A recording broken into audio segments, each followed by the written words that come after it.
ربي وأشكره وأتوب إليه وأشهد أن لا إله إلا الله وحده لا شريك له وأشهد أن محمدا عبد الله ورسوله بعثه ربه تبارك وتعالى بين يدي الساعة بشيرا ونذيرا وداعيا إلى الله بإذنه وسراجا منيرا. فأما بعد أوصي نفسي وإياكم بتقوى الله عز وجل فاتقوا الله حق التقوى واستمسكوا من الإسلام بالعروة الوثقى وتزودوا من دنياكم إلى آخرتكم. يقول جل وعلا: شهد الله أنه لا إله إلا هو والملائكة وأولو العلم قائما بالقسط لا إله إلا هو العزيز الحكيم. وقال: ألم تر كيف ضرب الله مثلا كلمة طيبة كشجرة طيبة أصلها ثابت وفرعها في السماء تؤتي أكلها كل حين بإذن ربها ويضرب الله الأمثال للناس لعلهم يتذكرون.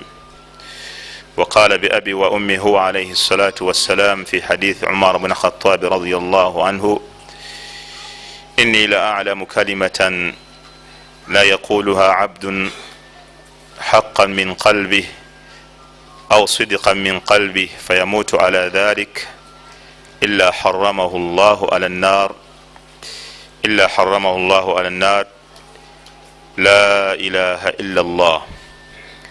وقال أيضا: إن الله حرم على النار من قال لا إله إلا الله يبتغي بذلك وجه الله. وبعد، السلام عليكم ورحمة الله وبركاته. matenda amajivu ga Allah subhanahu wa ta'ala tumusaba okusaasira ebyengera n'emirembe kuba ekitiibwa ennyo nabbi Muhammadin sallallahu alayhi wasallam ne basahaba be n'abo abanaamugoberera okutuusa olunaku olw'enkomerero. nkuutira omwoyo gwange n'egyammwe okubeera nga tutya Allah subhanahu wa ta'ala n'okubeera nga tukola ebyo Allah subhanahu wa ta'ala byatwagalamu n'okubeera nga tulekayo ebyo Allah subhanahu wa ta'ala byatuziiza okukola. darusi efaananganako bweti mulundi gwe nasembayo okubeeramu nayogerako ku khuturat shiriki, obubenje obuli mu kukola shiriki. olwaleero ngenda kwogera biidhinillahi ta'ala ku shurutu dha la ilaha illa Allah. era omusomo gusigale nga gutambulira ku aqida, ku nzikiriza entuufu. enzikiriza yaffe eyimiridde ku kigambo ekyo ekisinga okubeera ekyebbeeyi. Allah kyayogera mu Qur'an kyenjogedde: shahida Allahu annahu la ilaha illa huwa. Allah yawa obujulizi ye kennyini ti tewali asinzibwa mu butuufu okujjako ye. wal malaika, ne bamalayika be nabo ne bawa obujulizi ku nsonga eyo enkulu. wa ulul ilmi, ne bannannyini kumanya. era eyo yemu ku ayat abamanyize bakozesa okulaga fadli ulama, obulungi bw'abamanyi. bi anna Allah subhanahu wa ta'ala istashhadahum ala amrin azim, kubanga Allah jalla waala yabaleeta ne bawa obujulizi ku nsonga esinga okubeera ennene nga bali mu kifo kyakusatu. eyo aya eraga obukulu bw'abamanyi baffe n'obukulu bwa irimu. Allah okubaleeta bawa obujulizi. Allah aga nti wa ulul ilmi qa'iman bil qist la ilaha illa huwa al aziz al hakim. ne bannannyini kumanya bayimirirawo mu bulambulukufu, mu bwesimbu, ti tewali asinzibwa mu butuufu, mu bulungi, mu biriwo byonna okujjako Allah subhanahu wa ta'ala. ekigambo ekyo Allah jalla waala kyayogedde mu Qur'an ekigamba nti la ilaha illa Allah, kyekigambo ekiyimiriddeko obusiraamu bwange n'obubwo n'obw'omulala yenna. era omuntu yenna Allah subhanahu wa ta'ala bw'aba amuwadde ekyengera ekyekigambo ekyo nga yakyatula n'aba nga ayingidde mu busiraamu, faqad faddalahu ala kathirin min annas, Allah aba amusukkulumizza, aba amuteereddewo enjawulo nnene nnyo ku bantu abalala bali mu dduniya muno.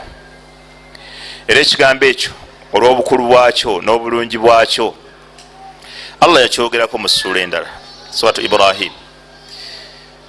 naga alam tara kaifa daraba Allahu mathalan kalimatan tayyibah.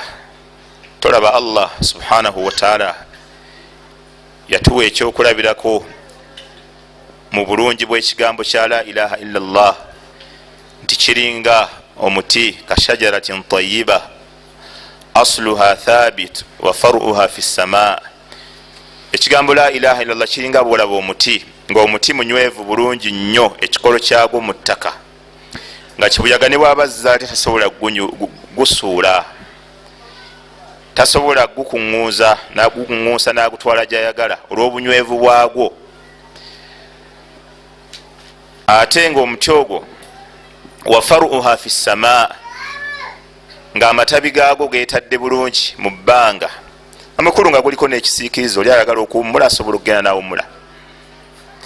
Si kyekyoka obulungi bw'omuti ogwo tuuti ukolaha kulla hiinin biidhini rabbiha nga guvaako guleeta ebibala byagwo buli kiseera buli kadde, teguliko sizoni ng'ebibala ebyaffe betumanyi nti emiyembe gibaako sizoni n'ebirala.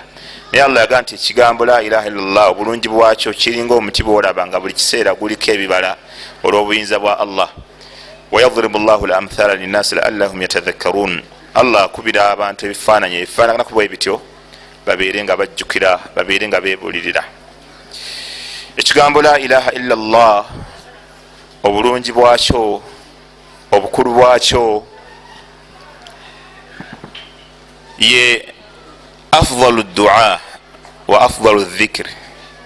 Ekigambo la ilaha illallah ye dduwa ekyasinza okubeera ennungi era ye dhikri ekyasinza okubeera ennungi. Omubaka Muhammadin sallallahu alayhi wasallam yaga nti afdalu dua duau yaumi arafa. Yagamba nti edduwa ekyasinza okubeera ennungi ye dduwa esomebwa ku lunaku lwa arafa, kwe kusaba omuntu kwasaba ku lunaku lwa arafa. Awo buli muntu bw'amanya nti edduwa ekyasinza okubeera ennungi yesabibwa ku lunaku lwa arafa, buli muntu yalinoonyezza dduwa ki gy'anaasaba ekwatagane n'olunaku olwo olw'ebbeeyi n'ekifo eky'ebbeeyi. Naye ng'ate edduwa esinga okuba ennungi bw'oba oyaganga kusaba olina kugijja ku ye omubaka Muhammad sallallahu alayhi wasallam. Kati naga nti wa khairu ma qultu ana wannabiyuna min qabli la ilaha illallah.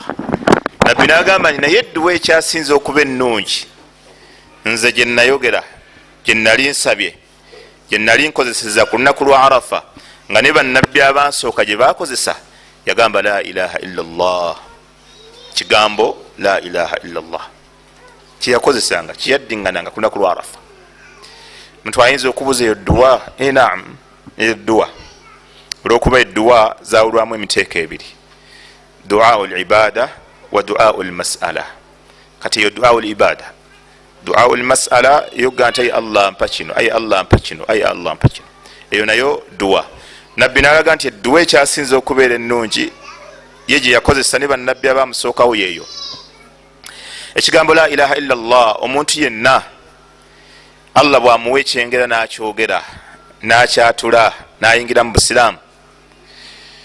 Nabbi sallallahu alayhi wasallama yagamba mu hadisi ya Umaru gyenva okusoma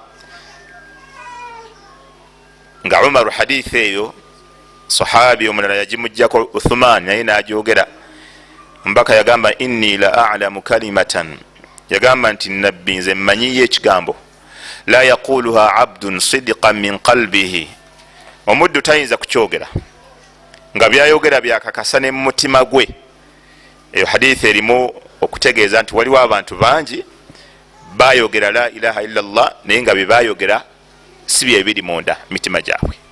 Nabbi kyavaaga nti gwayogerako ye yayogera la ilaha illallah naye nga kyayogera kye kimuline mu mutima. Fayamutu ala dhalik, nafiira ku ekyo. Nabbi yagamba nti illa haramahu llahu ala nnar, okujjako ngaomuddu oyo Allah yaziyiza ku ye tagenda kuyingira muliro.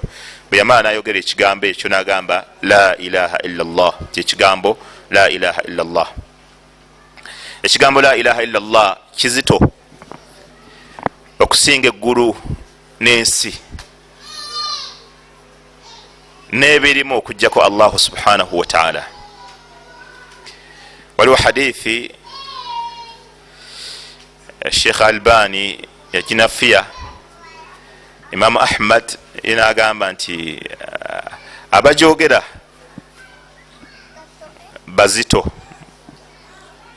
banywevu mirimu yaabwe eya hadithi naye oluusi mumakubo gaayo agamu mujja ne mwetabulamu abalala kikyakireetera Sheikh Albani hadithi eyo ginafiya naye nga waliwo egifaanana entuufu eri mu Tirmidhi.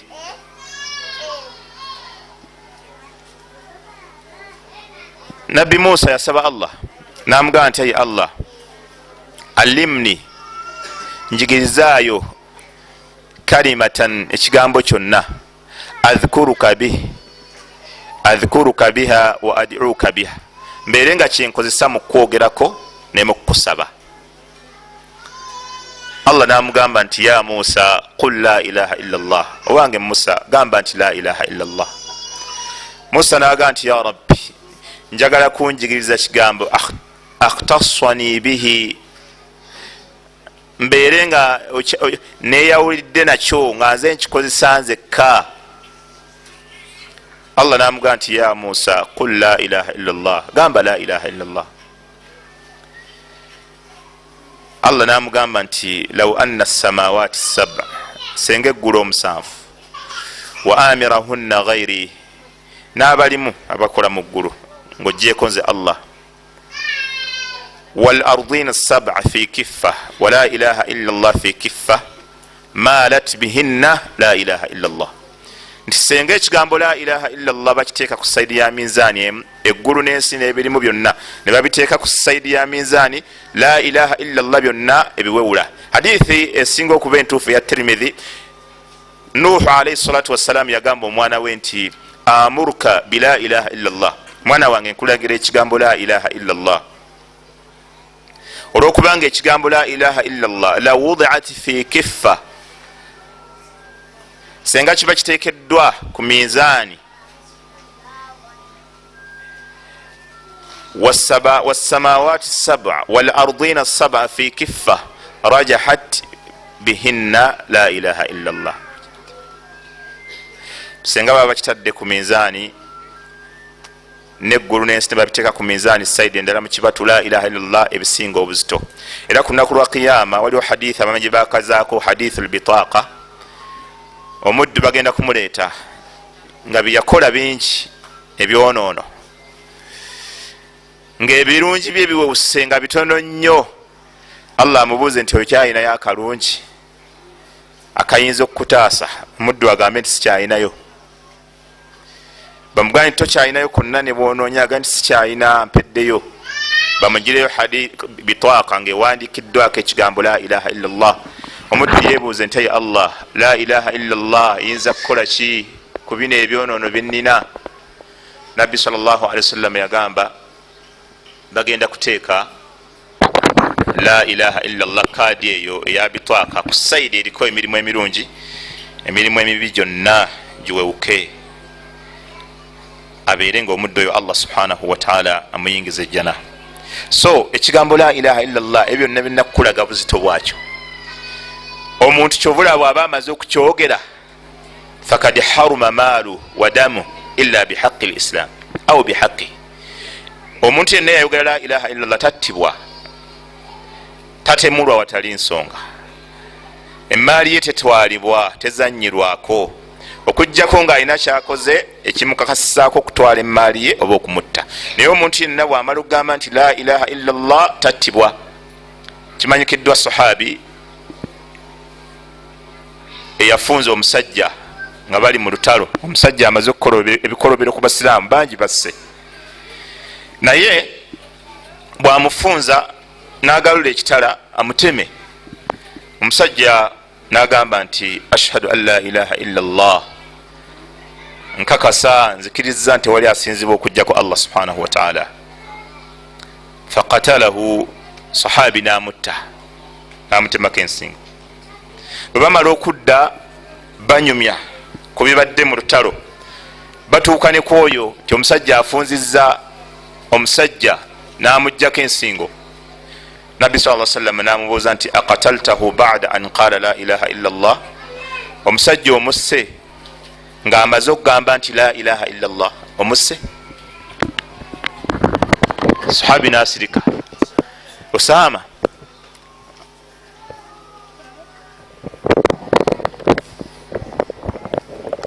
otwogera linnya lya sahabi yuathiru fi lhadith la yuathir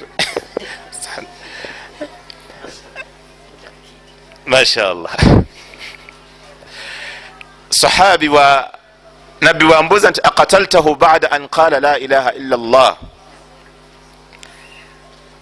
omusse nga amaze okugaa nti la ilaha illa llah nagamba nti ma qalahu illa khawfa min assaif nabbi tewali kimwogeza ekyo oba ma qalaha illa khawfa min assaif tewali kimwogeza ekyo kigambo kujjako abadde atya ki kitala abadde atya kumutta kuba mbadde mmaze omumufunza kati riwayat dha hadis ku bigambo nabbi byazzaako awo zaawukana zijja mu bigambo bingi emu nga nabbi sallallahu alaihi wasallam amubuuza nti maadha taqulu bila ilaha illa llah idha jaat yauma alqiyama la ilaha illa llah bwerijja ku lunaku lwa qiyama ogenda kwogera ki ogenda kwogera ki bwerijja riwaya endala baga nabbi sallallahu alaihi wasallam yabuuza nti ashaqaqta sadra abaffe oyanjuluzza ekifuba kye nolaba nga abadde ayogera lwakutya kufa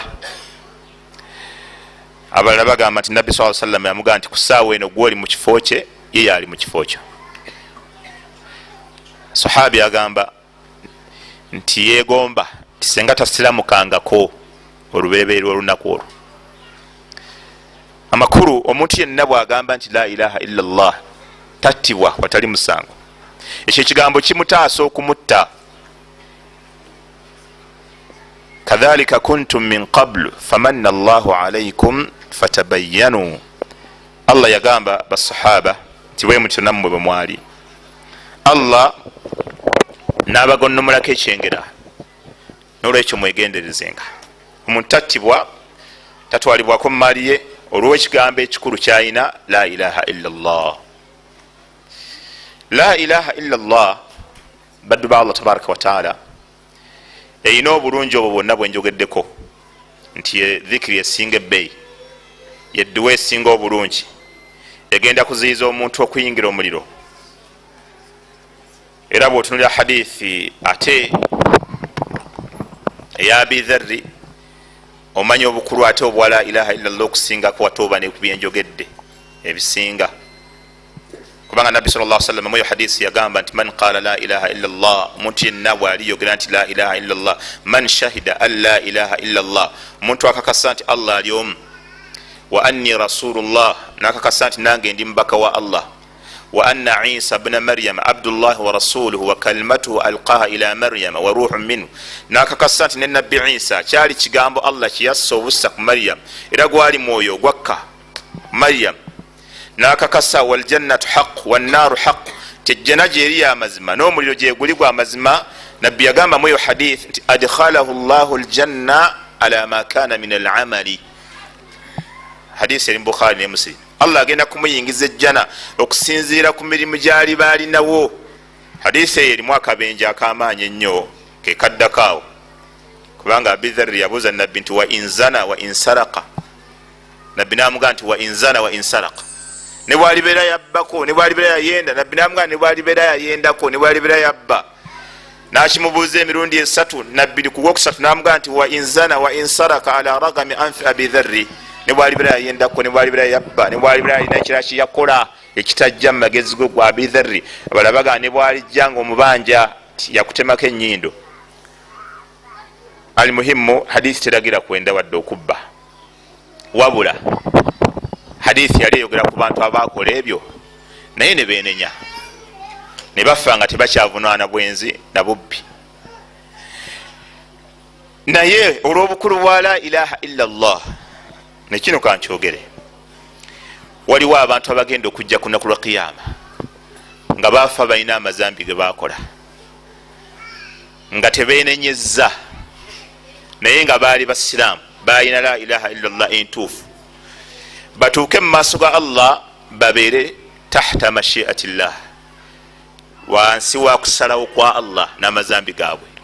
inshaa adhabahum wa inshaa adkhalahum aljanna. Allah bwaliba yagadde agenda kubabonereza, bwaliba yagadde agenda kolaki, agenda kolaki, kubayingiza jjana nga tebakoze tauba. Naam, nga tebakoze tauba, nga balina amazambi, balina n'obusiraamu, la ilaha illallah. La yusalu amma yafalu wahum yusalun. Allah tabuuzibwa ku kyabasazeewo okukola, tewali asobola mubuuza. So la ilaha illallah, Allah bwaba kuwadde togezangako n'ofunawo muwaatwa ogugikubamu ebituli. La ilaha illallah ekola ebyo byonna erina shuruutu, obukwakkulizo. Ng'obukwakkulizo buno bwe luba tebutuukiridde, la ilaha illallah gy'olina kyekinga olabe. Eyinza okuba nti nfu. Olw'ensonga sharutu kyeki, bafukaha baina ne bana usul baina taarifaati nyingi zibanyonyola mu sharutu, naye kankuwe dhabiti emu yokka ekumanya okutegeeza sharutu kyeki. Sharutu kyeki, dhabiti egamba idha faqada ash-shart faqada al-mashrut. Khalas, idha faqada ash-shart faqada al-mashrut.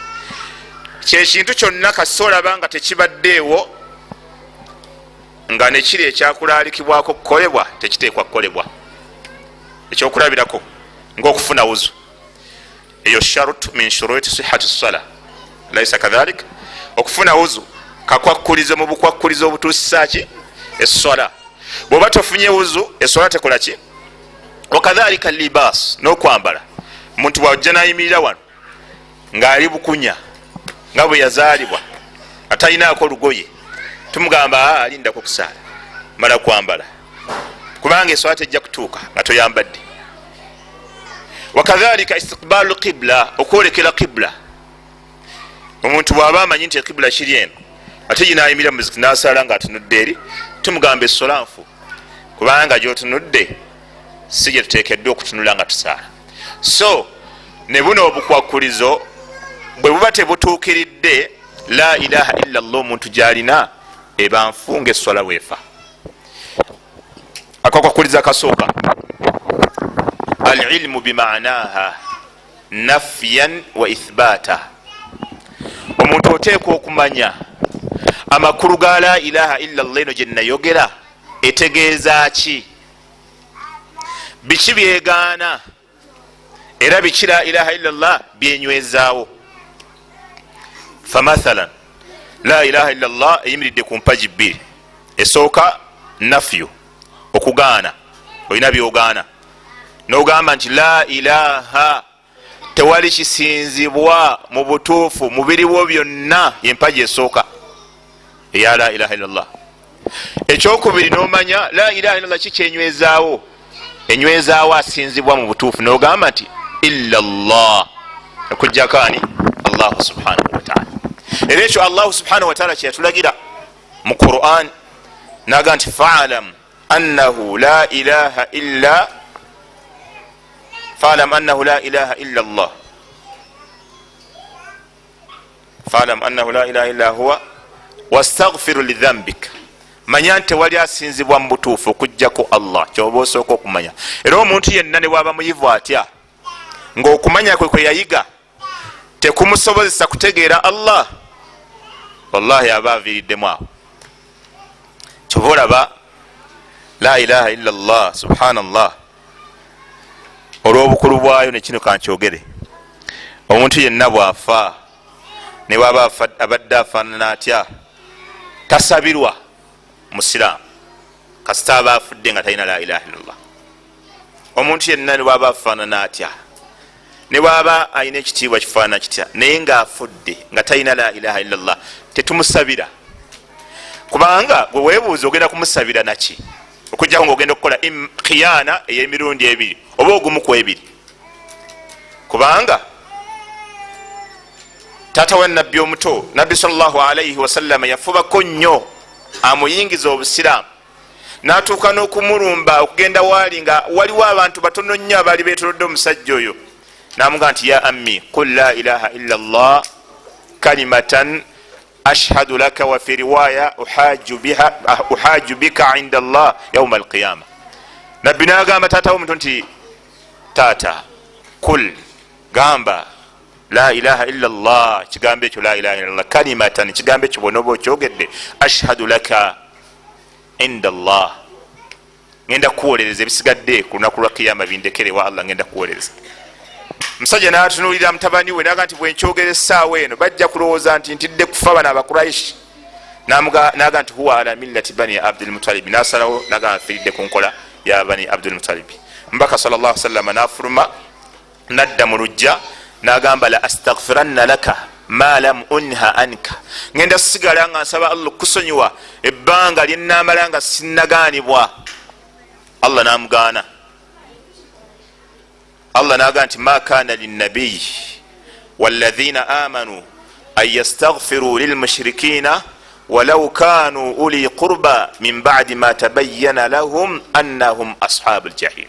Allah naga teberangayo nabbi, era tekigwanira nabbi yenna wadde omukkiriza okusabira omuntu afudde nga si musiraamu, afudde nga talina la ilaha illallah. Ne bwoba omuyinako oluganda oluvannyuma lwekitegeera nti wa muliro, ate oba osabira ki? Oba osabiramu ki? La ilaha illallah nabbi nafubako taata wajogere negaana, innaka la tahdi man ahbabta walakina Allah yahdi man yasha. Era singa abantu be baali bagabejjana, abantu bangi aboogeddwako ebirungi baali badde bagibawadda. Ne la ilaha illallah Allah giwagwa yagadde yekka. Mu bwavu bwo, mu muzigo gwosula, mu kusula ng'opangisa, oluusi n'osula n'enjala, tolina na mmotoka, olinnya na takisi, naye olina la ilaha illallah, wallahi kyabbeeyo okusinga ab'ebitiibwa bolaba abatambula. Kyabbeeyo okusinga bolaba ab'ebitiibwa abatambula. Kyobolaba tetumusabira oluvannyuma lwa nabbi Allah okumugaana okusabira taata omuto. Kati kiba kya kivve omusiraamu okuyimirira ku mayiti y'omuntu yenna atali musiraamu n'omusabira, oba okola khiyana emu ku mirundi gino ebiri, imma takhunullah, abo abakikola bayinza okuba bakumpanya Allah ate nga tasobola mumukumpanya, oba bakumpanya ono omufu n'abafiirwa, kubanga oyogera ki? Gwe bwe oyimirira oyogera ki? Allah aganye nabbi toyogerako. Ku maama we yamugaana n'amukkiriza just kulambula kabuli ye, era nabbi bwe yatuuka kabuli ya maama we yayimirirawo buyimirizi n'akaaba, wabaku man hawla, ne basahaba abaali bamwetudde ne bakaaba, n'abaga nti kuntu nahaitukum an ziyarati alqubur ala fazuruha fa innaha tudhakkirukum bil akhirah. Kati gwe osabira ki omuntu atali musiraamu? Kiki oyogera awo? Nze simanyi oba oyogera ki oba oyogera kisimanyi. Ali muhimu bw'ogamba nti la ilaha, maama wa nabbi teyali musiraamu. In fact waliwo neyaŋŋamba Butambala, seeka akoze bulungi nakinzijukiza. Waliwo nasomesa ekyo ekigambo Butambala, omukulu w'ettwale nayimuka oluvannyuma lwa ddaasa n'agamba abantu nti omuwalimu alimbye, maama wa nabbi yali musiraamu. Kiraga nti yali musiraamu ye Amina. Mwe mu basiraamu temuli mu Amina? Ba Amina muli bakafiiri? Neŋŋamba omukulu w'ettwale kad yudriku al-ba'd wa yafutuhu al-ba'd, ebimu asobola obifuna ebimu nebimubuukako. Ali muhimu maama wa nabbi okubeera nti Amina tekiraga nti yali musiraamu. Nabbi sallallahu alaihi wasallam teyayogera kigambo kyenna ku kabuli ya maama we, wabula bamulaba nga atulukusa amaziga olw'ekintu kimu jasi shahada. Maama wa nabbi yafa tagirina. So kabe taatawo, kabe mugandawo, kabe mwannyoko, kabe maamawo, kasitaafa n'avaamu omwoyo bw'ati nga si musiraamu, tewali kigambo kyonna kyosobola kwatula nga kirimu ebigambo ebisaba, tekirimu. So la ilaha illallah gye wayogera oteekwa okuba omanya amakulu gaayo. Etegeeza ki? Abantu bangi bagyogera naye tebamanya amakulu gaayo. Era osiŋŋaana omuntu nga nze terubagamba bulijjo ku miziro nti obusiraamu butukkiriza okulya emmamba, butukkiriza okulya obutiko, butukkiriza okulya endiga, si bwe kiri? Obusiraamu butukkiriza okulya ekkobe n'ebirala ebyeddibwa ng'ente, abaganda baano bimweddira, n'engabi bukkiriza ogirya. Obusiraamu bukkiriza n'okulya engabi. Buli kintu kyonna kyowulira nti abakulu b'ekika babagaana okukirya, Allah akkiriza okukola ki? Okukirya. Era omuntu yenna omusiraamu ali wano ng'otya okulya emmamba oba endiga oba ekkobe oba obutiko, la ilaha illallah gye wayogera tomanyi kyetegeeza. Lwaki tomanyi kyetegeeza? Kubanga wulira Allah subhanahu wa ta'ala bwe yagamba, qul araaytum ma anzala Allahu lakum min rizqin faja'altum minhu haraman wa halala qul Allahu adhna lakum am ala Allahi taftarun. Allah yagamba nti mulaba mutya Allah subhanahu wa ta'ala biyabasiza ebyokulya ebirungi ebiri kuno ku nsi, mulimu endiga, mulimu ensenene, mulimu ekkobe. Allah n'agamba nti mmwe kennyini ne mutandika okweddira ebimu ne mugamba nti bino biri haramu, bino biri halali. Allah n'abuuza nti qul Allahu adhina lakum, ekyo kye mukola Allah yakibakkiriza? Am ala Allahi taftarun, oba ku Allah mumwogerako bulimba mupaatiikawo byammwe. Allah yagaana okulya ekkobe basiraamu? Allah yagaana okulya emmamba? Allah yagaana okulya obutiko? Lwaki abantu babirya? Miziro gyabwe. Ogaana okulya emmamba olw'okuba muziro, ekyo kyokola ekyo osinza mukulu wa kika kyammwe, ye Katondawo gw'osinza. Sahabi yakayane wa Nabbi sallallahu alayhi wasallam namugamba ya Rasulallah, tebabasinza, baba tebabasinza. Nabbi n'abuuza nti alaysa yuharrimuna ma halala Allah wa yuhalliluna ma harrama Allah, tebagaana ebintu Allah bye yakkiriza ate ne bakkiriza Allah bye yagaana? N'agamba nti ekyo bakikola adi. N'amugamba nti fatilka ibadatuhum, okwo kwe kubasinza kwennyini. Abantu abagaana okulya emmamba n'ensenene n'obutiko, eno aya eri mu suratu Ahkaf, ndowooza yakusatu oba yakunaawo. Allah yagamba nti kul araaitum ma tad'una min duni llah, mulaba ebyo bye musinza ebitali Allah. Kubanga omukulu w'ekika omusinza bwagaana okulya ekintu naawe n'ogaana, kubanga agaana okulya atukkiriza okulya ye Allah. Kati omukulu w'ekika waaba agaana okulya naawe n'ogaana omusinza, Allah agamba nti olaba abo be musinza abatali Allah, aruni madha khalaku min al ardi, mundageeyo kuno ku nsi kike batonda. Emmamba gabunga ya contributinga something, Allah atonda emmamba n'aleeta kataffaali n'agamba nti ai Allah kana kataffaali ezzukulu bange tebalya, oba nansamba, oba mugalula ensenene, alina kye yakola ku nsenene. Allah agamba nti am lahum shirkun fi samawati, oba kale bayinza okuba tebasobola kutonda mmamba yonna, oba basharinga ne Allah ng'atonda ne ba contributinga. Allah naga nti ituni bikitabi min qabli hadha, mundetereyo obuwandiike olubereberi lwa Qur'an, au atharatin min ilmi, oba obuufu bwonna naye nga bwakiivu, obuufu obwekiivu. Si bino Allah abantu bye boogera, muntu bw'omubuuza nti lwaki tolya mmamba naga oyagala kwonooneka, ova mu layini yaani, eyo si bwino. Allah agambye leeta bwino nga wakiivu, lwaki tulya mmamba? Banga siri Muganda, goli Muganda. Allah agamba nti muleeteeyo bwino, babagamba ndi Munarwanda, oyo Murundi, wabaseeka bano wayo omusiraamu yanga ndi Murundi, omuzikiti gw'abana yawe omusajja kasa yogedde okulya emmamba, yo Murundi. Bajja buzzi wano bajja buzzi abo okulya emmamba. Omuntu afa, omanyi obuwangwa butamiiza omuntu n'atamiira. Kyobola omugisi bamusala mu bantu ng'ensi eraba nga tafa nayo, ng'ayimiridde bw'ati ne bamusala akunamidde ensi yonna, naye nga bonna bagawa obuzira. Ate ffe mu Busiraamu tugamba ekyo kivve. Nabbi yagamba nti la yanzuru rajulu ila awrati rajul, omusajja tatunulira nga bwerere bwa musajja munne, wala mraatu ila awrati mraa, wadde omukyala tatunulira obwerere bwa mukyala munne. Wala tafidhu rajulu maa rajulu fi sha'irin wahid, omusajja n'omusajja tebebikka mu kikunta kimu nga bonna beyambudde. Nabbi yakigaana. Kati ate bano abagisu bo bayimirirawo ensi yonna nebalaba ne babasala ne bawemula ensi. Kati n'abaganda bawano emmamba okugirya bo balaba nti bwogirya obutuka. Era wali omusiraamu yangamba ekyengera nagamba kale nzikiriza emmamba sijja girya, naye manya njja girya, naye omutima gugigaana, muli tegujagala, ne muga gwatandise ddi obutajagala. Tonnaba wadde okuwuta kasupu kaayo, wadde okulyako ekifi kimu, ogamba nti omutima tegujagala, ne muga kale gula kiro 4 ozitwale ekola, babaana kye banazikola, bajja kulya emmamba bagambe nga tati dadi watufiriza dda.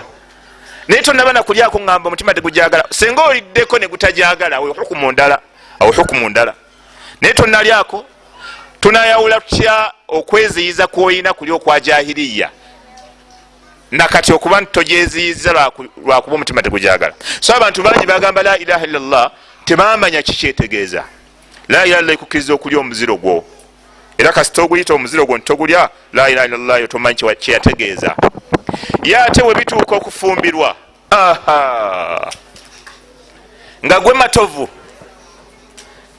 nogenda okuwasani ani Nabukenya nogenda mu lujja lw'omusiraamu niwebeeramu abasiraamu abali wano olina ajja mu lujjalo nga matovu nga gwolina muwalawo Nabukenya nagamba nti omuwala musiimye nagamba mpozi gwani tinze matovu nambwa sorry she's your sister awajjayo n'oluzungu sorry she's your sister nomunga sister wange okuva ddi sister wange okuva ddi emamba ab'emamba tebewasa ab'obutiko tebewasa baliwo n'ebirala byebanonooza ab'emamba babakiza Saalongo tawasa Nakato mbaba wasiza muwalawe Saalongo tumanyi azaala abalongo bagala tawasa Nakato newaswa mu Baganda bamugaana okuwasa omulongo omulala omuwala. Ezo zonna itikadaatu ljahiliya abantu enzikiriza baziina mu bwongo bwabwe naye za jahiliya si za busiraamu. Abantu jaddidu islamakum mutereze obusiraamu bupurifying mubuzze bujja togaana kintu kyonna Allah kyataagaana bw'olituuka ewa Allah era omusiraamu waba namugamba ku juma nembagamba omusiraamu ono yaŋŋambye mukwano gwange nti ndi munalwanda najja buzi ambuulire Allah subhanahu wa ta'ala agenda mubuuza mu kabuli ebibuuzo bino. Ekisooka man rabbuka ani Allahu nembagamba ekigenda mwanguiraddemu agambe nti Allahu rabbi Allah yani ye katonda wange bamubuuza akawakatirwa A oba B kwekyo ekibuuzo kyennyini nti ani yakugaana okulya emmamba oba ensenene ani yagaana okulya ensenene agenda kuddamu awo seka ekyo ekibuuzo agenda kiddamu ati samitu nnasa yakuluna bihurmatihi faharamtu ala nafsi nawulira bagamba eri haramu nange neŋŋamba eri haramu obeera nga gwe gwebawadde okubonereza okukuba kibooko oyo amaze okugamba nti Allah ye Allah we ali Allah yagamba nti kulu min tayyibati ma razaqnakum mu buli kirungi kyonna kyennassa kyennakkiriza mukirye washkuru lillah in kuntum iyyahu ta'budun era mwebaze Allah bwe muba mukakasa kumusinza kati ate ono Allah agamba ali ensenene ye bamugamba ntogirya naye nagireka. So kitegeeza la ilaha illallah abantu bamanya kyetegeeza la ilaha illallah. Abasiraamu bangi tuli nabo tebamanyi kyetegeeza. Abasiraamu bagamba nti la ilaha illallah naye balina ebifundikwa balina irizi balina amasabu balina emiti egisinzibwa mu famire zaabwe ogwo omuti tegutemebwawo. Eyo ensolo waliwo sheekh nabadde naye olina amubuuza nti seeka mukadde waffe yafa naye mukadde waffe yalina endiga nga tevaawo awaka naye bwe yafudde wayise omwezi gumu n'endiga yafa kati seeka tusaze magezi kyokuzaawo endiga eyo. Obwongo ne butababuuza nti endiga olaba yafudde nnyiniyo yafa kati mugiddizaawaani naye nga baga nti endiga ya mu famire erina okubeerawo teriibwa. Kati mu famire nyingi zirina ebintu ebyo.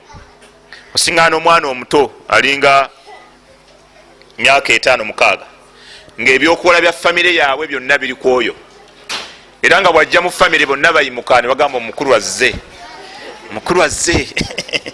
omukulu azze bonna bayimuka ebyokukola byonna nga biri ku oyo ye omukulu azze. Mwana muto innama dhalikum ash-shaytanu yukhawifu awliyaa sitaani bwetu bwe batiisatiisa fala takhafuhum wa khafuni in kuntum mu'minin temutya sitaani mutya Allah. So emiziro baddu ba Allah irizi abalala balina ebifundikwa abalala obulwadde butono mambuluga obusone bubeeramu mu bulago bingi nnyo.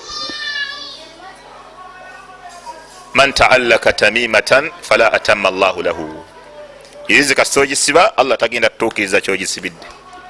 Akakwakulizaako okubiri aka la ilaha illa Allah al ikhlas al munafi lishirki. Omuntu wateekwa okuba nga wayogera la ilaha illa Allah naye nga wajogera ku lwa Allah wayingira obusiraamu ku lwa Allah waliwo abantu bangi basiraamu naye bomubuuza lwaki musiraamu anti nayagala kuwasa mukazi bamunyima. waliwo abayinza okusiraamuka agende mu nsi, waliwo ensi nga bwoba toli musiraamu tebakuwa visa. waliwo omuntu ayinza okusiraamuka nga ayagala kufuna mulimu mu kampani ey'abasiraamu. waliwo omuntu ayinza okusiraamuka ng'anoonya bugagga. naye omuntu yenna eyakkiriza la ilaha illallah ateeka okuba nga yajogera ku lwa Allah subhanahu wataala. oluvanyuma n'emirimu gyonna gyagenda okukola mu busiraamu okutuuka kwagyo n'okukkirizibwa kwagyo kugenda kuba nga kuyimiridde kakwakulizaako akokubiri, kuba nti agikola ku lwa Allah. wama umiru illa liyabudu llah mukhlisina lahu ddiina hunafa wayuqimu salata wayutu zaka wadhalika diinu lqayim. Allah atugamba tewali kyatulagirwa okujjako ekyo, kukola mirimu gyaffe gyonna nga tugikola ku lwa Allah, nga tutukuza eddiini yaffe ku lulwe, nga ye gwe tunoonya. kyobola ne bwe bahijja abamanyi bagamba nti oba wakagitandika ogamba labbaik allahumma labbaik labbaik la sharika laka labbaik, bamalayika bakuddamu ne bagamba nti la labbaika laka, tolina labbaika, atwaliza muri labbaika zo. kubanga ogambye labbaika ate olese shiriki, olese osiibudde abalongo. ekyokusiibula abalongo zesimanye ate abantu oba bakigira, ekyo kinywevu nnyo mitima gy'abantu n'okusimbula kabuli. kubanga twasomesa muhijja ewedde nga tusiibula abasiraamu, naye omukyala yanziza wabbali n'ambuuza nga twakamala okusomesa, n'agamba seeka, yampita seeka wadde siri seeka, yaŋŋamba nti kabuli zaffe mutuufu zaawukana. yaŋŋamba ezimu ziri mabanda, ndowooza amabanda gali emu. yaŋŋamba endala ziri baziziika mabanda, endala ziri butambala gyenvudde. seeka okakasa sigendayo kulambula ntaana ezo nga ngenda kuhijja. ngaekyo yakimbuza tufuluma nga neddala sewete, naye nga byonna tubikonyeeko. omulala yatubuuliza butambala naga nti mwe mugaana okusiibula entaana nga tugenda e Makka, nga nalaba abantu nga balambula kabuli ya nabbi nga bagyetoloola. eri si ntaana eya maama wange ne taata wange zemuwalana, tuwalana entaana ya maama tujagazaki tetuziwalana. naye abantu bakola emirimu nga bagikola ku lwa birala. nabbi muhammadi sallallahu alaihi wasallam kyeyagamba nti inna allaha harrama ala nnaari, allah yaziiza omuliro ku muntu yenna man qaala la ilaha illa llah, eyayogera la ilaha illa llah yabtaghi bidhalika wajha allah, ngaekyo yakyogera ku lwani kunoonya mpeera wa Allah. mu hadisi na nabbi sallallahu alaihi wasallam agamba nti inna allaha la yanzuru ila ajsamikum wala ila suwarikum walakin yanzuru ila qulubikum. nabbi sallallahu alaihi wasallam agamba nti inna allaha la yanzuru ila ajsamikum wala ila suwarikum, Allah tatunulira mibiri gyaffe mbona oli munene onyirira, la wadde ebifaananyi byammwe Allah si byatunulira, walakin yanzuru ila qulubikum, Allah atunulira mulimu ogukoledde kuki, enniya ye eri kuki mu kukola ogwo omulimu, ogukoze ku lwani, onoonyezaamu ki mu kugukola. bw'onoonya okusiimwa Allah oba owonye. kyova olaba Allah subhanahu wataala yagamba mu hadisi al-Qudus, ana agna shuraka ani shirki, nze mugagga ateetaaga kintu kyonna kingattibwako. man amila amala ashraka maya fihi ghairi taraktuhu wa shirka, omuntu yenna kasankolera omulimu ng'agukoze ku lwange naye n'agattamu akalala konna mu kugukola, Allah aga nti ngumulekera n'ekyo kyangasseeko. abantu bajja okusaala esswala nga bazze kusaala ku lwa Allah, naye ne batuuka muno ne basiŋŋanamu abawalimu, n'agirongoosa nnyo olw'okuba omuwalimu akola ki, esswala neefa. weewuunya okumanya sitaani mbi. omuntu ayinza okuva mu dduuka waakolera ffe ababeera mu ttawuni nga zze ne ssente omutwalo ogusaddaaka, naye bw'aba agenda ogusaddaaka bw'ati n'agamba omuwalimu tannandaba, n'anoonya omuwalimu wamulabira obulungi, n'alyoka alikugira bw'ati ng'omuwalimu amulaba, omulimu ne gufa, shaitaani negukuba buso, naye nga yazze n'enniya yaggusaddaaka. kyova olaba Sufyaan Thawri n'abamanyi bangi bagambanga nti tewali kintu kyetwali tulwanyisizza nga kitutolokako kitukyukako buli budde ekyenkanankana enniya. kuba enniya okeera nga nnungi mu ssaawa eyo neyonooneka. omwalimu asobola okutuula wano nga nniya nnungi, naye bw'atunuulira abatudde enniya nekyuka. musobola okubaamu omuntu n'amukyusa enniya, imma mukyala oba seeka munne oba ani, enniya yonna neefa. naye nga wallahi yavudde kanga azze kusomesa nga neniya yennungi naye bwagira bwati neyekaliriza eriiso eniya nekyuka omulimu Allah nagusaza just niya eniya kwe kuzimbiddwa emirimu gyaffe gyonna Allah okugitiikinga oba okugitta era omusiraamu omuyajje nasaala muzikiti nalongoose eniya manyi omulimu eswala bwalongoose eswala nenyirira waliwo seeka namwewuunya naga nti oyo omusajja Allah yamuwa ekyengera la ilaha illallah nga kushuwu gyakola mu ssola tebanga nawo mubamanyi basooka siba mulembe guno namala namuyita namuga jangu namugamba ekyo wakifuna otya obugonvu obwo bwokozesa mu ssola wabukola otya okubufuna omusajja namugamba nti ate ogamba swala yokka nze n'okusiiba nasiibye siteeka namuga genda genda mbuuzizza muntu mukyamu genda naga basi kikye yategeera seekaawo riya oli abadde anyiriza lwaki kubanga omulimu ogubadde tegwetagisa nakumanya olaba agwogedde akitegeera nebiri abadde atumalira budde abadde ali kuswaga abadde alya buli jasi mapoozi naye tali niya nfu mulimu mufu abamanyi bamanyiranga nti ogwo gufudde tebola manya omuyagala ndoza Sufyan Thawri kirubba amalin qalil omulimu guyinza okubanga mutono nnyo bwe guti yu'azzimuhu niya naye niya negufuula muki munene just nga mutono nnyo bwe guti muntu asobola okusaddaka 100 omuntu nasaddaka emitwalo 10 ow'ekikumi nafuna empeera nyingi ow'emitwalo 10 natafuna ewa Allah so omulimu gwonna gwokola mu busiraamu oteeka okugukola khalisatan liwajhi llah wayogera la ilaha illa llah nga wanoonya Allah kusiima tiwali tonoonya bintu birala la ilaha illa llah bwoba okola nga la ilaha illa llah gyokoleramu emirimu gyonna nga terina ikhlas shahada giwaleeta nfu akakwakulizo akokusatu newakubadde sijja bumalayo ndowooza kanziruke supiiri akakwakulizo akokusatu kyabuzadde kikanduza nga abiri akakwakulizo akokusatu alyaqiinu kyeki obaseeka mulangira okakasa alyaqiinu almunafi lishak waraib yaqiinu oteeka okubanga wayogera la ilaha illallah noyingira mu busiraamu naye nga mukuyingirako tewasigazaamu kubuusabuusa toyinaamu shak waraib wadde okubuusabuusa famathala nga nabbi muhammadin sallallahu alaihi wasallam agambye ekigambo nti ekyo kigenda kuba bwekiti nosigaza nga toyinaamu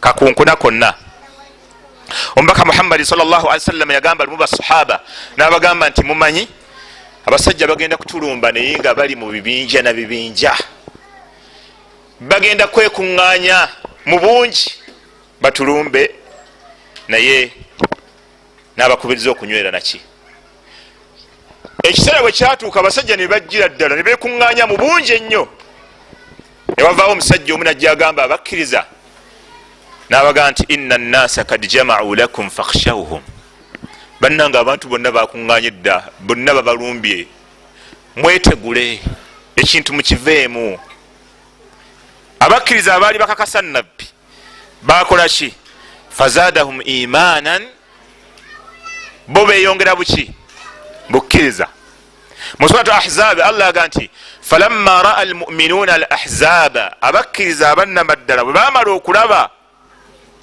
ebibinja n'ebibinja nga bizze qalu hatha ma wa'adana Allah wa rasuluhu baga nti kyekino kyennyini Allah kyeyatulaganyisa n'omubaka wa sadaka Allah wa rasuluhu era omubaka yayogera mazima Allah yayogera mazima n'omubaka yayogera mazima wama zadahum illa imanan wa taslima bo tebalina kyebeyongera mu kulaba nga abantu bazze wabula bayongera kunywera na bukkiriza ne baga nti kyekyo era mweri aya gyensoose okusoma fanqalabu binicmati min Allah wa fadli lam yamsasum ssu baddayo nga tebalina mutawaana gonna bano abanywera ne nabbi ne bakakasa nti nabbi byabagambye mazima Allah n'abataasa wakafa Allahu almu'minina alqital olutalo Allah n'alumalira abakkiriza tebateekamu wadde maanyi gonna lwaki baali bakakasa nabbi waabwe Muhammad sallallahu alaihi wasallam baali bakakasa obusiraamu bwe bayingira tebalinamu shakka wa raib tebalinamu kubuusabuusa mu Allah waabwe. Abasiraamu bangi tuli nabo naye babuusabuusa mu Allah.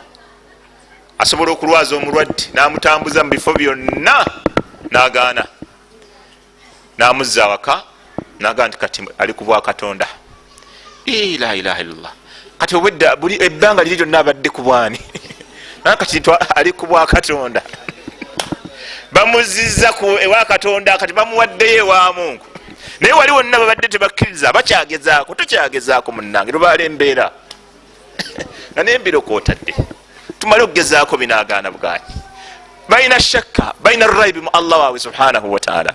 Abaatusooka si bwe baali. Hadiisi entuufu era omubaka Muhammadin sallallahu alayhi wasallama bwe yali mu lutalo olumu yagenda ne yeebaka basahaba bagatwala bumutinga munene bulina ekisiikize kinene, tugulekera nabbi.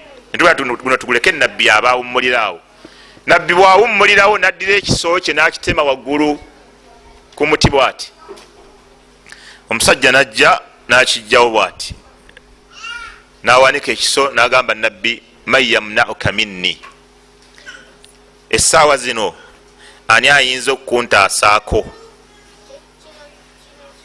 Bw'obeera nze, bw'obeera ggwe, essaawa nga omusajja agaludde ekitala bw'ati, ani gw'osuubira?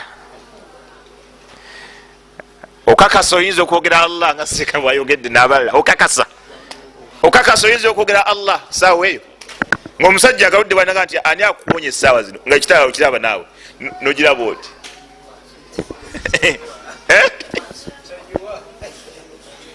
okujjako ng'oseka mulangira agaa nti okujjako munaye nga gwonziriddemu okujjako ng'onziriddemu buddizi naye gampedde.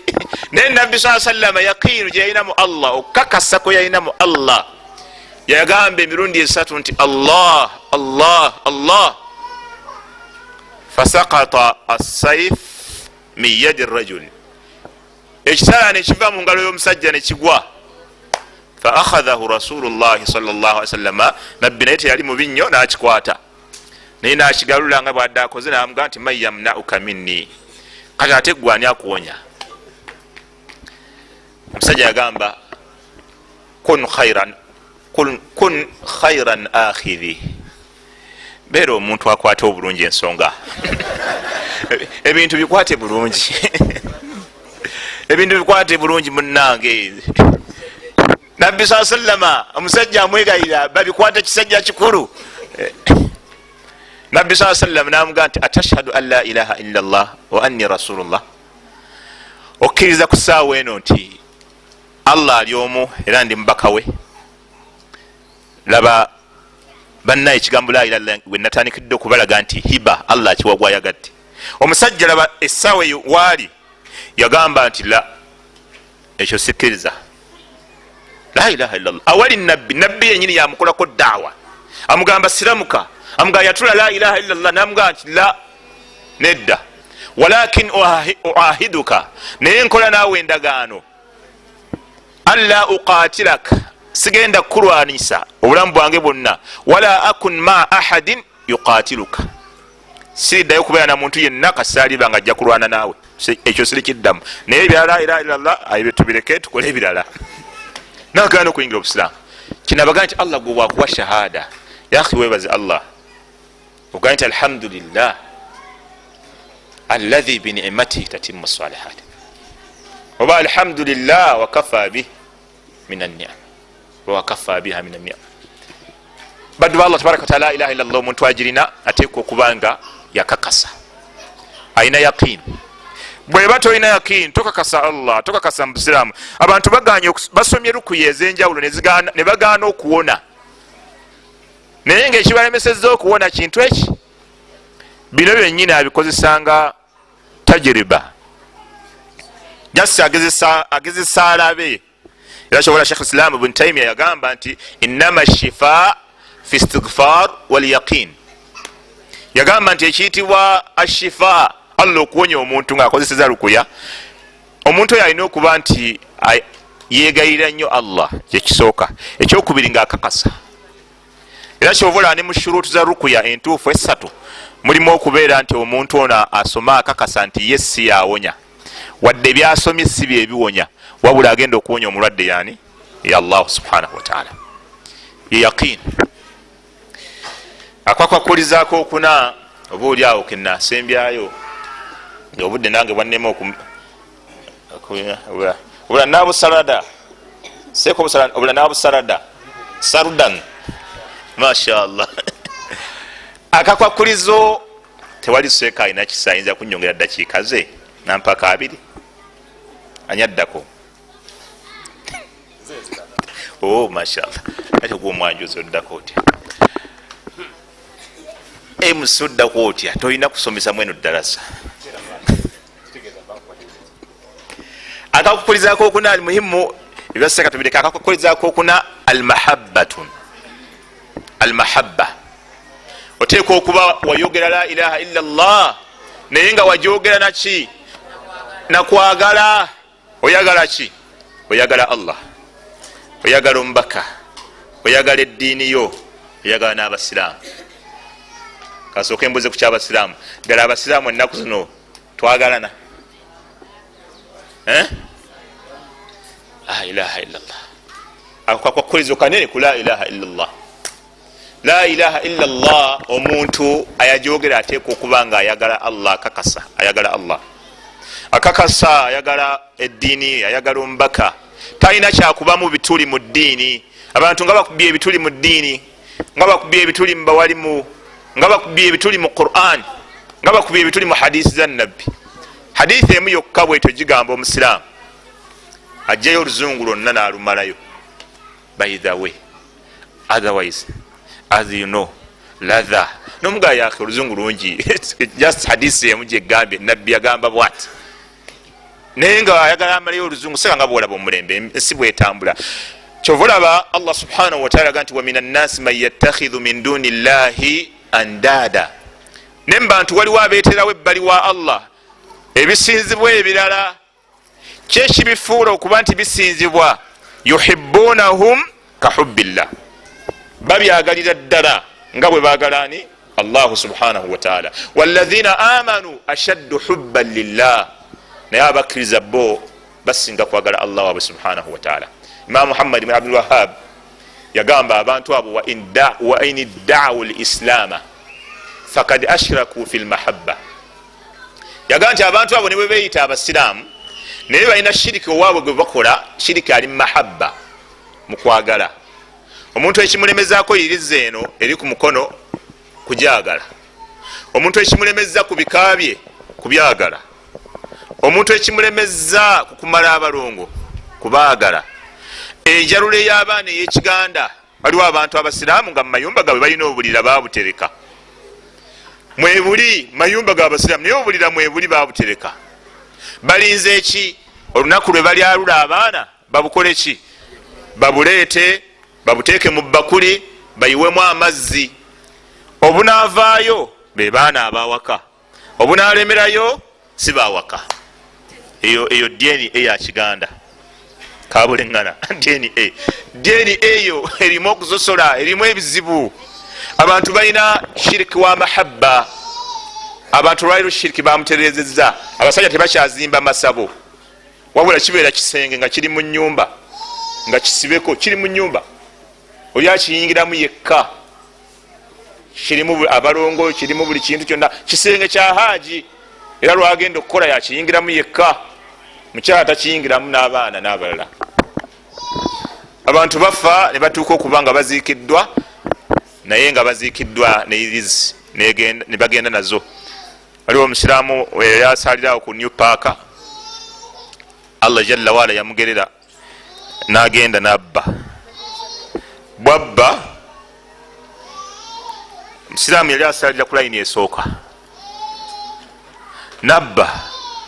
Kati abatuuze ne bamugoba, baba bamugoba n'ayingira ekitoogo. Kati abavubuka bali ku pick up ne bagamba nti affe ekitoogo tujja kinga, ne bakinga ne bakituuka mu makati n'abalemerayo. Munnakyalo n'abagamba nti anze mmanyi engeri y'okumugobayo. N'agenderera ekitoogo gye kikoma n'akikoleeza. N'agamba mumanye ekitoogo engeri gye kikyaka, ne kimuleeta. Kyamuleeta kyokka kyokka nga ndi wali amugambyeko njangu. Ne kimutuusa mu mikono gy'abasajja ne bamukwata, ne bamwambulamu essaati, ne bamukuba, ne bamutta, ne bamwokya. Omusiraamu. Omusiraamu yafuna omusiibo gukyasinza okuba omunene. Bamwambulamu essaati bamusingana ayina irizi ku mukono ennene nafa ne bamutta ne irizi nga irizi eno yali emugaana emuziyiza butamukwatira mu bubbi nga gwe mugaso gwekola ng'emuyamba butamukwatira mu buki mu bubbi. kifuna nabbi sallallahu alaihi wasallama yagamba inna arruqa wattamaim wattiwalata shirk. arruqa ze rukuya ezisomebwa eza shirki ne tamaim ze irizi ezisibibwa ngaeyo gyeyasiba. Huzaifa yasiŋŋaana omusajja nga agikutte azze okumulambula nakwata mu mukono bwati nagiwulira nagikutula naga nti wama yuminu aktharuhum billahi illa wahum mushrikun. abasinga tebakkiriza allah wabula akkiriza allah ne shiriki bamusigaza bamukola. abantu bangi balina shiriki naye nga bakkiriza allah. era abaana otuuka mu maka g'omusiraamu ng'olaba irizi mweri ng'obwana butambulawo nga butaano naye nga bonna bulina irizi. abantu abamu bategeramu obusiraamu kutayirira eri oli asobola okujja mu maka ago nasiŋŋanawo akaana kalenzi nga sikatayirira nagati ono omwana temumusiraamulanga naye nga ate irizi tagibuuzizza ti omwana lwaki bano bayira irizi naye olaba atali mutayirire mu maka gati omwana temumusiraamulanga yamanya okusiramula kwekolaki kwekutayirira. naye owa irizi tasobola kumubuuza nti n'omwana lwaki mumukumidde ku nkola eya shiriki eyekikafiiri. abantu bafudde naye nga balina bye baagala wallahi babyagala babifiirako. wattiwalatun ekiyitibwa tiwala kyeki? tiwala ma yasnaunahu oba shayun yasnauhu nisa akibera kintu ngeri yaddogo bakyala be babikola naye nga bagendereramu ki jalbu lmawaddata au lmahabba okubeera nga basika obuganzi n'okuganja n'okwagalibwa eri baani eri balihinna babba baabwe. ekyo bakita tiwala. ekintu kyonna omukazi kyakola ng'akikola baawe amwagale eyo shiriki kubanga akoze ekintu ekitateekeddwa kukolebwa okugjako alina okuleeta wakati wammwe okwagala ye allah, alina okuleetawo obutaagala naye allah. kati gwe woddira bino ebyokoola nabyogerako mu misomo mingi musobola ogifuna ebyokoola ebiteekebwa mu nva nabyogera mu darasa eri gundi yekagoma. ebyokoola abakyala abamu bibateera babba baabwe mu nva bw'obiwulira kikuwaliriza obutalya oba oliawo olumu. empombo ezo zo abasiraamu nabagamba empombo ez'abako ezimu muzesonyire ddala. olukombo lw'omuko abamu mulwesonyire ddala. toluleka lwakuba nti lulimu eddagala nti lijja kukosa oba lijja kukwata. oluleka olw'ensonga nyingi. emu ku nsonga ekulekesa bateekamu enajisi mu mpombo ezimu. kati oleka okulya sadda lidharia olw'obutagwa miteeru. empombo ezimu bateekamu enajisi. kyenjogera nkyogera ala ilmin. enam so omuntu oteekwa okwagala allahu tabaraka wataala, oteekwa okwagala eddiini yo, oteekwa okwagala nabbi muhammad sallallahu alaihi wasallama. kyobola sahabi yagamba nabbi nti omusajja ayagala abantu naye tabasinkanye amakulu tasobodde kukola mirimu gye bakola. nabbi yamugamba nti almaru maa man ahabba yauma alqiyama. yamugamba nti omuntu agenda kubeera n'abo beyakola ki beyayagala ku lunaku olw'enkomerero. amakulu n'omusajja yali abuuza yali agamba njagala nnyo bakari ne umaru ne bani basahaba bannabbi naye ndaba emirimu gye bakola sigisobodde. nabbi namugamba nti ojja kuba nabo. era ali oba sahabi omulala yagamba nti teri hadithi yansanyusa ngaeyo okuva linagiwulira nabbi ng'agyogedde kubanga nze njagala nnyo nabbi ne abubakari ne umaru naye nsuubira okuba nti nja kuba nabo ne bwe naaba sisobodde kukola mirimu gye bakola. waliwo sahabi omulala gyewa nabbi namugamba nti ya rasulallah nze nkwagala ne bwe mbeera waka sisobola kugumiikiriza hatta ati fa anzura ilaik okutuusa nga mumaze okujja ne nkutunulako obutunuzi bwe nti. nabbi naye namugamba nti almaru maa man ahabba yauma alqiyama. namugamba nti omuntu agenda kubeera naawe beyayagala. amakulu ojja kuba nange totya, ojja kubeera nange ku lunaku lwa kiyama olw'okwagala kwayina mu nabbi. abantu bagenda kutuula mu madaala amanene olw'okwagala kwabwe eri obusiraamu, olw'okwagala kwabwe eri allah waabwe tabaraka wataala. nagamba lumu abasiraamu nti senga bateeka wano layini nga tufulumyawo ne bateekawo layini ne bagamba eno layini abaagala ebizimbe mu kampala musimba nebagamba eno layini abagala dollars sente $50 musimba layini eno abagala abakyala bakyotala waliwo olisebo nga yafiira ku bakyala bakyotala seeka mulange nga ye wali omukyotala tavaawo eyo layini naye yinza okukubako nejjula newebuuza tinono omusajja tayagala sente ayagala mukyala nga ye ayagala awo eyo tagivaamu nebalekawo ne layini endala abagala visa okgenda London Bungereza musimbaawo layini ezo zonna zisobola okujjula zonna nezikubako kati oluvanyuma senga omulangiriza alangirira nga abantu basigaddemu nga balubatu naga nti kati layini eno abagala Allah musimbaawo Allah akavuyo kayinza okubeeraawo ng'omuntu kikyayagala ku ebyo okuyomba kuyinza okubeeraawo yeri waki bakikoze batyo bagala tugezesa bugezesa abamu bayinza okuvaayo naye ngaagenda alumwa nemutukoze bubi kamumale gagendawo abala ne balemerawo naga Mungu naye alaba Mungu mwagala naye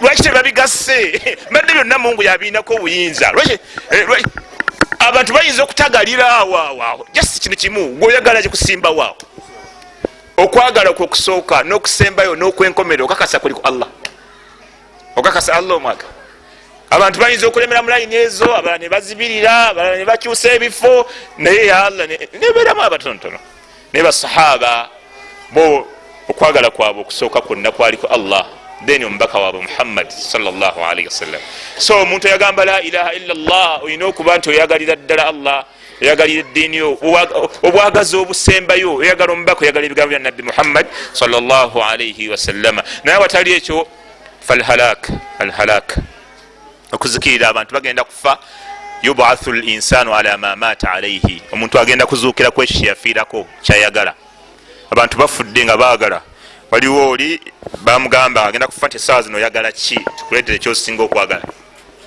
n'agamba njagala omusambi w'omupiira gwe bayita Drogba era ne baleeta ekifaananyi kye ne bakiteekawo n'afa yafa ateredde kondishoni eyokumeka akakwakulizaako okumeka kabaga kutaano akakwakulizaako okutaano alqabul okubeera nti okkiriza buli kintu kyonna Allah subhanahu wa ta'ala kyeyalagira mu ddiini eno ey'obusiraamu ng'okikkiriza tolina kyogoba era abannanfuusi n'abakafiiri abaagaana okusalamuka ku mulembe gwa nabbi sallallahu alaihi wasallam Allah yagaa nti innahum kanu idha qila lahum la ilaha illa Allah yastakbirun bo buli lwabagambanga nti mugambe la ilaha illa Allah nga bakola ki nga beekuza tebalina qabul tebakkirizanga ne bagaana ajaala al aliha ilahan wahida inna hadha la shay'un ujab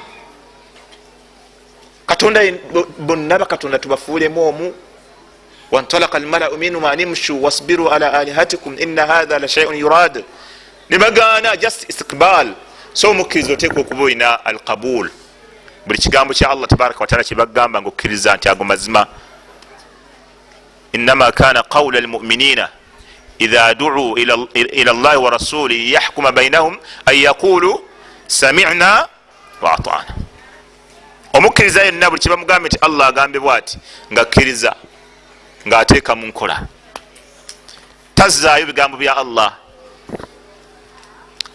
lwaki olwayakini gyakulembeza n'ebirala byensoose okwogera innama almu'minuna alladhina amanu billahi wa rasulihi thumma lam yartabu wajahadu biamwalihim wa anfusihim fi sabilillah ulaika humu sadiqun Allah gabakkiriza abannamaddala beebo baba bagamba jihad baba bagamba kusaala baba bagamba kusiira baba bagamba ki tebazaayo tebagoba akakwakulizo busigadde kambufunze bufunza mmalirize ak'omukaaga bakayita kamusanvu al inqiyadu kamusanvu basiraamu kamukaaga la ilaha illallah ak'omukaaga kale al inqiyadu Al-inqiyadu kyeki? Al-inqiyadu kitegeeza at-tatbiq, okuteeka mu nkola. Kubanga ebyo ebintu byawukana. Waliwo omuntu asobola okukkiriza kiri ekisoose bakiyita al-qabul, okukkiriza. Mathala Musiraamu akkiriza nti eswala gyeri, si bwe kiri? Naye bw'omugamba okusaala nanga yeebuzaabuza. Kati oyo aba talina kibayita al-inqiyad, tateeka mu nkola. wama kana limuminin wala mumina idha qada allahu wa rasuluhu amra an yakuna lahum alkhiyaratu min amri waman yasi llaha wa rasulahu faqad dhalla dhalalan baida. Amakulu omusiraamu tutambula n'abantu bangi, naye swala okumanya ekaluba oyinza okwesiŋŋaana omuntu nga muvuddemu mu mmotoka mwena ne musaala ne yeebuzabuzaawo nadda wabbali ne mudda mu mmotoka ne mutambula nga tasadde olwokuba esswala emukaluubirira. So kyebayita inqiyadu Allah bwakikuwa aba akuwadde nnyo. Okusiiba kutuuse n'osiiba, okusaala n'osaala, okusaddaaka n'osaddaaka, kibayita inqiyadu. Ako kakwakulizo kakulu. Kansembyeyo kano akakwakulizo al-kufru bit-taghut. Al-kufru bit-taghut. Akakwakulizo akasembayo aka la ilaha illa Allah ngenda kukoma kwako al-kufru bit-taghut. Omuntu yenna yakkiriza la ilaha illa Allah ateekwa okubeera nti abiwakanya, awakanya ebisinzibwa ebirala ebitali Allah. Mulimu abasiraamu bangi tuwangala nabo nga ye musiraamu mulungi, naye ngaewaabwe wabayo emikolo egikolebwa akontributinga agamba naye tomanya egya shiriki, emikolo egyokusamira, egyokwabya ennyimbe, nga ye awaayo obubuyaga nti naye tomanya. Abantu abo sabaganda baffe tawakanyiza ddala, era mukyala we aleeta ebintu n'abiraba naga nti wayi yamanyi n'ebintu bye tabiwakanya. Omuntu yenna eyakkiriza la ilaha illa Allah olina okubiwakanyiza ddala. Aya egamba etya mu suratu Bakara? Aman yu'min billah, etandika etya? Wayakfuru bit-taghut waman yakfur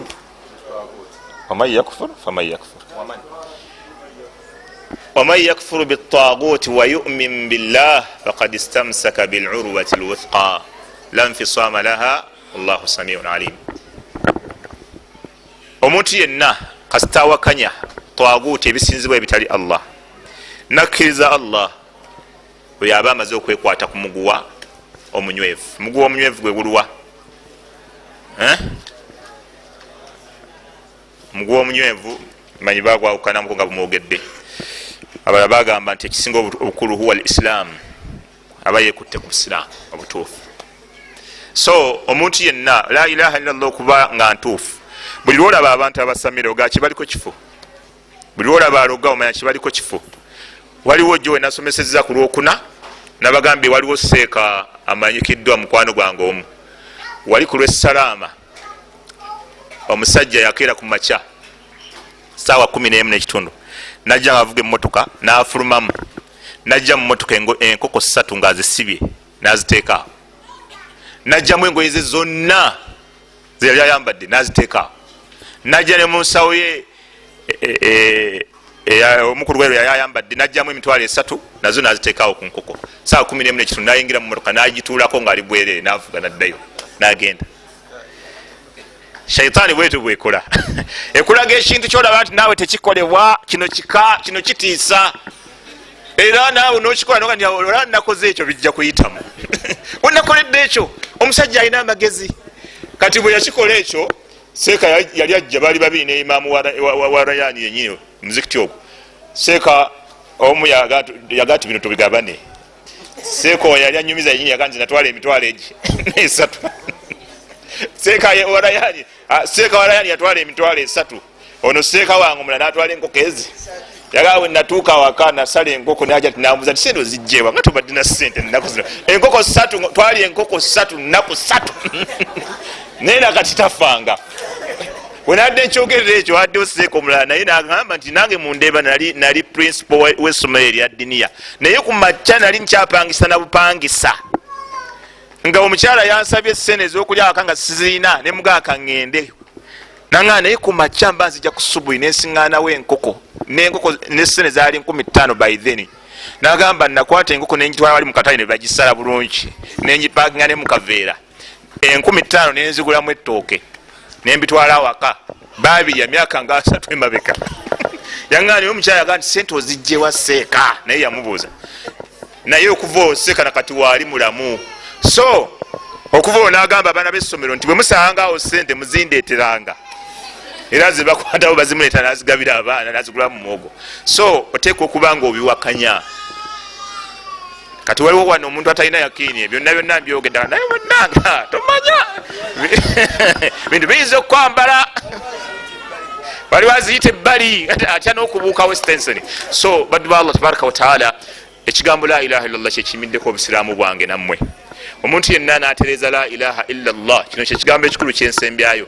omuntu alifa nga alina la ilaha illallah nga ntuufu alina essuubi 99 okuyingira ejjana tusaba allah atuteeke mubo omuntu yenna alifa nga alina la ilaha illallah nga erimu okusamira n'okuloga n'okusamira nafa nga afudde ali ku ebyo alina essuubi 1 ku 1 okuyingira omuliro اللهم إنا نسألك الهدى والتقى والعفاف والغنى ربنا توفنا وأنت راض عنا اللهم إنا نسألك الهدى والتقى والعفاف والغنى اللهم هب لنا من أزواجنا وذرياتنا ربنا هب لنا من أزواجنا وذرياتنا قرة أعين واجعلنا للمتقين إماما اللهم إنا نسألك رضاك ونعوذ بك من سخطك والنار ربنا آتنا في الدنيا حسنة وفي الآخرة حسنة وقنا عذاب النار صلى اللهم على سيدنا محمد وعلى آله وصحبه وسلم والحمد لله رب العالمين وبارك الله فيكم وجزاكم الله خير.